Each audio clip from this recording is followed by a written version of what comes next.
Hello everyone. So today's topic is mental retardation. Mental retardation F70 से F79 के बीच में आता है ICD-10 क्लासिफिकेशन के अकॉर्डिंग। अब हम मेंटल रिटार्डेशन की डेफिनेशन देखते हैं। तो mental retardation refers to significantly sub average general intellectual functioning.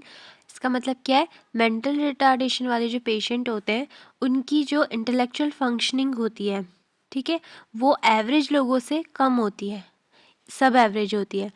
इसका रिजल्ट क्या होता है? कॉन्करेंट इम्पेयरमेंट इन अडेप्टिव बिहेवियर। जो अडेप्टिव बिहेवियर होता है वो हम आगे जाके देखेंगे वो क्या होता है, उसमें इम्पेयरमेंट आ जाता है। And manifested during the development period.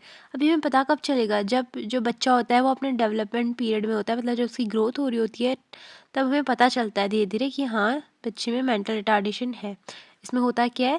Intellectual functioning सब एवरेज जाती है प्लस अडेप्टिव बिहेवियर इम्पेयर हो जाता है। अब हम ये देख लेते हैं कि अडेप्टिव बिहेवियर होता क्या है।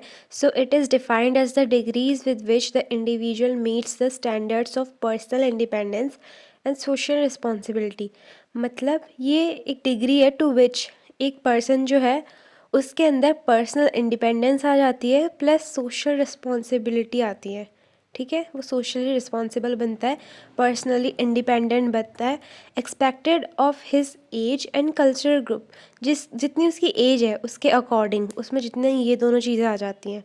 The expectation of adaptive behaviour very with the chronological age. इसका मतलब ये है ना, क्रोनोलॉजिकल एज का मतलब आपकी एज कितनी है, जैसे 5 साल 18 साल कितनी है, तो एक 5 साल के बच्चे में आप कितनी पर्सनल इंडिपेंडेंस और सोशल रिस्पॉन्सिबिलिटी एक्सपेक्ट कर सकते हैं, वहीं पे 18 साल के बच्चे में कितनी ये दोनों चीज़ एक्सपेक्ट कर सकते हैं। तो इसमें वेरिएशन होगा ना, क्योंकि अभी तक उसने जितना सीखा है उसी अकॉर्डिंग उसका अडेप्टिव बिहेवियर होगा। जैसे मैं आपको एक एग्जांपल देती हूँ, अगर इन्फेंसी वाले पीरियड में किसी बच्चे ने अडेप्टिव बिहेवियर को नहीं सीखा, उसके अंदर अडेप्टिव बिहेवियर नहीं आया या फिर माल अडेप्टिव बिहेवियर आ गया, तो उसे कहाँ कहाँ दिक्कत देखने को मिलेगी। एक तो sensory and motor skill development अच्छे से नहीं हो पाएगा, कम्युनिकेशन स्किल उसकी अच्छे से नहीं बन पाएंगी, सेल्फ हेल्प स्किल्स नहीं हो पाएंगी उसके अंदर, सोशलाइजेशन उसका अच्छा नहीं हो पाएगा, ठीक है।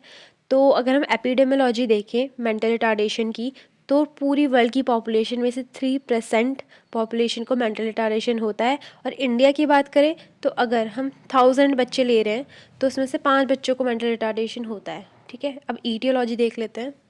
मोस्टली जेनेटिक फैक्टर ही अफेक्ट करता है, जैसे कि क्रोमोसोमल एबनॉर्मेलिटी। अगर किसी को डाउन सिंड्रोम है, टर्नर सिंड्रोम है या फिर बहुत सारे होते हैं तो उन बच्चों को मेंटल रिटार्डेशन होता है। और ये फैक्ट है कि जितने भी डाउन सिंड्रोम वाले बच्चे होते हैं उनको मेंटल रिटार्डेशन होता है। अब वो उसका लेवल डिफरेंट हो सकता है, लेकिन जितने भी मेंटल रिटार्डेशन वाले बच्चे हैं ज़रूरी नहीं है उनको डाउन सिंड्रोम हो, पर सारे डाउन सिंड्रोम वाले पेशेंट को मेंटल रिटार्डेशन होता है। देन मेटाबॉलिक डिसऑर्डर में देखें तो फिनाइल कीटोन्यूरिया या फिर गैलेक्टोसीमिया। फिनाइल कीटोन्यूरिया क्या होता है? फिनाइल एनिलिन की डेफिशिएंसी हो जाती है, या फिर विल्सन सिंड्रोम जब ऑर्गन्स में बहुत ज़्यादा कॉपर एक्यूमुलेट हो जाता है, इनकी वजह से भी हो सकता है। क्रेनियल मालफॉर्मेशन की वजह से हो सकता है, जैसे हाइड्रोसिफेली है या फिर माइक्रोसिफेली है। ग्रॉस डिजीज़ ऑफ ब्रेन की वजह से हो सकता है, जैसे कि एपिलेप्सी हो गई, ठीक है। प्रीनेटल फैक्टर्स अगर हम देखें बर्थ से पहले, तो अगर मदर को टॉर्च इन्फेक्शन है जिसमें साइटोमेगैलोवायरस, टॉक्सोप्लाज्मोसिस ये सब आता है। एंडोक्राइन डिसऑर्डर्स में देखें तो हाइपोथायरॉयडिज्म है, अगर हाइपोपैराथायरॉयडिज्म है, डायबिटीज़ मेलाइटस है। फिजिकल डैमेज एंड डिसऑर्डर में देखें तो इंजरी हो गई है, हाइपोक्सिया हो गया है। तो इंजरी अगर मतलब मदर को हो गई है पेट पे और बच्चे को उस पे लग गई है, हाइपरटेंशन, एनीमिया, एम्फाइसीमा। इंटॉक्सिकेशन देखें तो लेड पॉइजनिंग हो गई है सर्टेन ड्रग्स की वजह से, जैसे कि जो टेराटोजेनिक होती है, थैलिडोमाइड वगैरह। सब्सटेंस अब्यूज़ की वजह से, प्लेसेंटल डिसफंक्शन की वजह से, जैसे कि toxaemia of pregnancy, placenta previa यानी कि सर्वाइकल ओपनिंग में जब हमारा प्लेसेंटा आ जाता है, जैसे बेबी को आना है ना सर्विक्स से, पर वहाँ पे ही आगे प्लेसेंटा वो रुक गया है। कॉर्ड प्रोलैप्स की वजह से, न्यूट्रिशनल ग्रोथ रिटार्डेशन की वजह से। पेरिनेटल फैक्टर्स देखें तो बर्थ एक्सफाइक्सिया की वजह से, प्रोलॉन्ग्ड और डिफ़िकल्ट बर्थ की वजह से, प्री मैच्योरिटी। कर्निक टेरेस क्या होता है? इसमें बिलिरुबिन बहुत ज़्यादा हो जाता है ब्लड में, जिसकी वजह से जो ब्रेन है वो डैमेज हो जाता है, सेरेब्रल पालसी हो जाती है और मेंटल रिटार्डेशन होता है, ठीक है। इंस्ट्रूमेंटल डिलीवरी की वजह से भी इंजरी हो जाती है। पोस्ट नेटल फैक्टर देखें तो अगेन इन्फेक्शन है, जिसकी मेनिंजाइटिस, इंसेफेलाइटिस, सेप्टिसीमिया। एक्सीडेंट्स की वजह से, लेड पॉइजनिंग की वजह से, environmental and socio cultural factors देखें तो कल्चरल डेप्रीवेशन की वजह से, लो सोशो इकोनॉमिक स्टेटस की वजह से होता है, इनएडिक्वेट केयर टेकर की वजह से, चाइल्ड अब्यूज़ की वजह से, ठीक है। तो ये इतने सारे ईटियोलॉजी हो सकते हैं मेंटल रिटार्डेशन की। अब हम क्लासिफिकेशन देख लेते हैं। क्लासिफिकेशन मेन 4 टाइप्स में है। सबसे पहले माइल्ड, जो कि होते हैं 50 to 70 IQ वाले। देन मॉडरेट, जिनमें कि IQ होता है 35 से 50। देन सीवियर, जिनमें होता है 20 to 35। और प्रोफाउंड, जिनमें 20 से भी कम IQ है, ठीक है। तो प्रोफाउंड में 20 से भी कम आ गए, सीवियर में 20 से 35, मॉडरेट में 35 से 50, माइल्ड में 50 से 70। अब 3 और मैं आपको बताती हूँ एक्स्ट्रा क्लासिफिकेशन, मतलब एक और एक्स्ट्रा क्लासिफिकेशन, जैसे कि इडियट किन्हें कहते हैं, जिनका IQ 25 से कम होता है। इम्बेसाइल किन्हें कहते हैं, जिनका IQ 25 से 50 के बीच में होता है। और मोरॉन किसे कहते हैं, जिनका IQ 50 से 70 के बीच में होता है।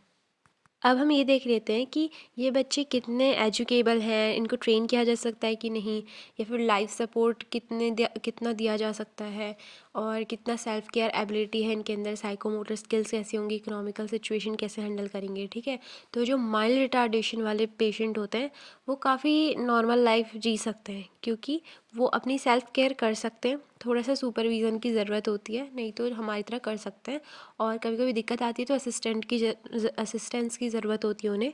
और अगर एजुकेशन लेवल की बात करें तो हाँ, वो अपनी प्राइमरी एजुकेशन अच्छे से ले सकते हैं, अपनी वोकेशनल ट्रेनिंग में मास्टर्स कर सकते हैं, मतलब एक नॉर्मल लाइफ वो जी सकते हैं। देन सोशल स्किल में बात करें तो सोशल स्किल्स उनकी ठीक होती है, और बहुत अच्छी भी नहीं बोलेंगे क्योंकि अगेन वो नॉर्मल में नहीं है, लेकिन ठीक होती है, काम चल सकता है। और साइकोमोटर स्किल देखें तो हाँ, वो भी उनकी ठीक होती है, कभी कभार उनको माइनर कोऑर्डिनेशन प्रॉब्लम फेस करते हैं वो। इकोनॉमिक सिचुएशन में देखें तो सही रहते हैं अपनी जॉब प्रोफाइल में, और मनी हैंडलिंग भी अच्छे से कर लेते हैं, थोड़ा सा गाइडेंस की ज़रूरत होती है बस। अब मॉडरेट रिटार्डेशन देखें तो इनमें इन बच्चों को बहुत ज़्यादा क्लोज सुपरविज़न की ज़रूरत होती है। एजुकेशन लेवल की बात करें तो 2nd क्लास तक ये बच्चे आराम से पढ़ सकते हैं, देन इनको वर्कशॉप में डाल दिया जाता है ताकि थोड़ा बहुत स्किल्स इनमें आ जाए। देन सोशल स्किल की बात करें तो स्पीच काफ़ी लिमिटेड होती है। साइकोमोटर स्किल्स में इनको ग्रॉस मोटर स्किल अपनाने में काफ़ी डिफ़िकल्टी होती है, और वोकेशनल अपॉर्चुनिटीज़ काफ़ी लिमिटेड हो जाती है इसलिए इनकी। और इकोनॉमिक सिचुएशन की बात करें तो मनी हैंडलिंग इनको काफ़ी ज़्यादा सुपरविज़न में करवाना चाहिए, और ये छोटे मोटे जैसे चेंज वगैरह करते हैं मनी में, वो सब कर लेते हैं, लेकिन काफ़ी सुपरविज़न की ज़रूरत होती है। देन सीवियर रिटार्डेशन की बात करें तो इनको एक्सट्रीम सुपरविज़न की ज़रूरत होती है। इवन जो सिंपल टास्क होते हैं जैसे हाइजीन मेंटेन करना, इन सब चीज़ों में भी काफ़ी सुपरविज़न की ज़रूरत होती है। और ये कुछ कुछ कुछ स्किल्स सीख सकते हैं जो बहुत सिंपल होती हैं एजुकेशन लेवल पे भी, ठीक है। हाई लेवल एजुकेशन पे बिल्कुल नहीं, सिंपल एकदम। देन अगर हम सोशल स्किल की बात करें तो इनकी वर्बल स्किल भी बहुत ज़्यादा लिमिटेड होती है, और ये नॉन वर्बल कम्युनिकेशन से मोस्टली बात करना प्रेफर करते हैं, या फिर एक्ट करके। और हम भी अगर वैसा ही करें तो थोड़ी कम्युनिकेशन तब भी बन सकती है, मतलब वर्बल ही नहीं हो सकता वो चीज़, बहुत मुश्किल से। और फिर जो बच्चे होते हैं इनका साइकोमोटर स्किल तो बहुत ही ज़्यादा पुअर होता है, बहुत लिमिटेड एबिलिटी होती है कोई भी टास्क को परफॉर्म करने के लिए, इसलिए बहुत ज़्यादा सुपरविज़न की ज़रूरत होती है। और इन बच्चों को हम ये सिखा सकते हैं कि आप मनी को कैसे यूज़ कर सकते हैं, और उनके साथ में रह के, लेकिन अब यहाँ से बिल्कुल नहीं हटना है, ठीक है। एकदम एक्सट्रीम सुपरविज़न में रहना है उनके साथ, अगर आप शॉप में भी जा रहे हैं तब भी। अब हम प्रोफाउंड रिटार्डेशन में देखते हैं तो इन बच्चों को कांस्टेंट असिस्टेंट की ज़रूरत होती है, मतलब 1 मिनट भी अकेले नहीं छोड़ना, कांस्टेंट असिस्टेंट चाहिए। प्लस ये जो बच्चे होते हैं अगर एजुकेशन लेवल की बात करें तो ये नहीं ले सकते एकेडमिक ट्रेनिंग, इतनी कैपेबिलिटी नहीं होती है। देन अगर हम सोशल स्किल की बात करें तो बहुत बहुत कम स्पीच डेवलपमेंट होता है इनका, बहुत कम, और सोशल स्किल्स तो लैक होती हैं। अगर हम साइकोमोटर स्किल की बात करें तो चाहे ग्रॉस मोटर स्किल है या फिर फाइन मोटर स्किल है, दोनों नहीं होती हैं। अगर हम इकोनॉमिक सिचुएशंस की बात करें तो ये बिल्कुल डिपेंडेंट होते हैं मनी के लिए, ठीक है। मनी मैनेजमेंट नहीं हो पाता इन बच्चों से। तो यहाँ पे हम लोगों ने मेंटल रिटार्डेशन का इंट्रोडक्शन पढ़ा, डेफिनेशन पढ़ी, कुछ फैक्ट्स भी पढ़े, ईटियोलॉजी पढ़ी, क्लासिफिकेशन पढ़ा डीपली। अगला चीज़ जो भी बची हुई है वो हम लोग सेकेंड पार्ट में कवर करेंगे। Okay, bye.